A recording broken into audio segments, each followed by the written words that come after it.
Time now for First Alert Weather with meteorologist Rob Nucatola. All right, we're going to get started on 24-hour temperature cast. Like yesterday, a lot of us are going to start a bit up in the 70s, and I think this afternoon we're going to spend some time in the low 90s. Now, how far into the 90s we get is going to have a lot to do with how much cloud cover we have and when we're lucky enough to start seeing some showers, if we're lucky enough to start seeing some showers. Yesterday, for a lot of us, those showers held off until 4, 5, 6 p.m., and that meant a lot of us had plenty of time, up over 90, getting to 93 officially. I think we could get someplace close today. Hopefully there'll be a little bit more cloud cover and a few earlier showers to prevent that from happening. Overnight tonight into tomorrow, I think it's going to be way up in the 70s again for one more night before some drier air tries to take over. But that dry air is going to struggle a little bit as boundaries moving into the southeast this time of year. They usually struggle a little bit. I don't see very much going on out there for us this morning. We've got some clouds, we've got some muggy, we've got some patchy fog, and we'll be checking those visibilities real soon. I think off to the north and west where this boundary is, it is trying really hard to make progress east and southeast. It's just going to run into a little resistance, and it's going to need a little extra kick to get through the area, and that kick may not get here till tomorrow morning, so it may take a big part of tomorrow to dry things out for us. That doesn't mean it's going to be wet. It just means it's going to be humid, and that means it'll feel and look like it should be raining more than it actually does.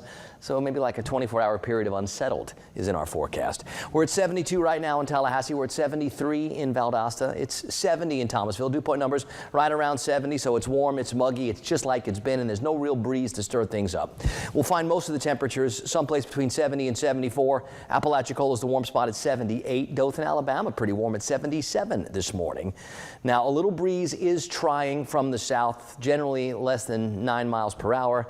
I don't think it's going to be enough to limit the fog in most spots. Valdosta, we're down below 2 miles. Perry, we're down below 1 mile. Blakely and Bainbridge, we're at 5 miles, and we will likely see the visibilities drop a little bit more and more fog form over the next like 90 minutes or 2 hours.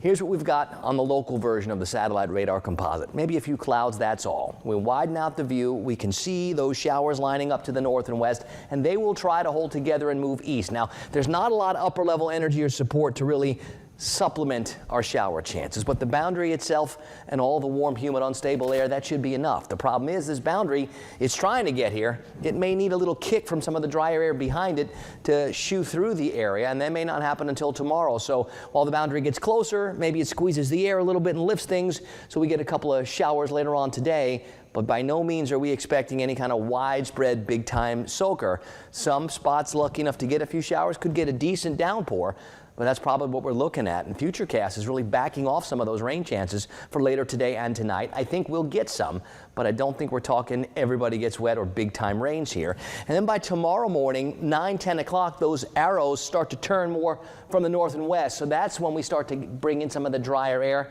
And it usually takes a good 4, 5, 6 hours after that to happen to really take that drier air over. So during the day tomorrow, still kind of muggy, getting a little bit warmer, I think getting a little bit brighter, but can't rule out a couple of sprinkles even tomorrow. Before the weekend is when I think that drier air really settles in, and that's when temperatures are going to be the hottest with more sunshine.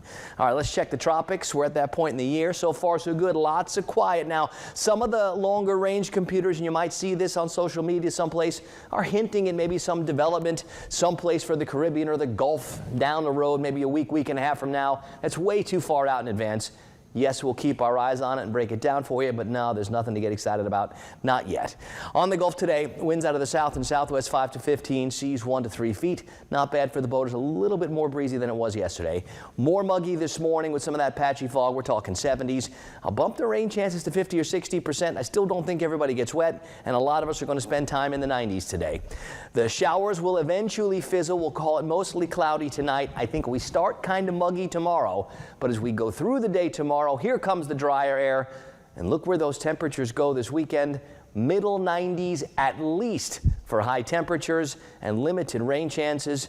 So keep in mind ways to stay cool this weekend. It won't be humid, but boy, will it ever be hot.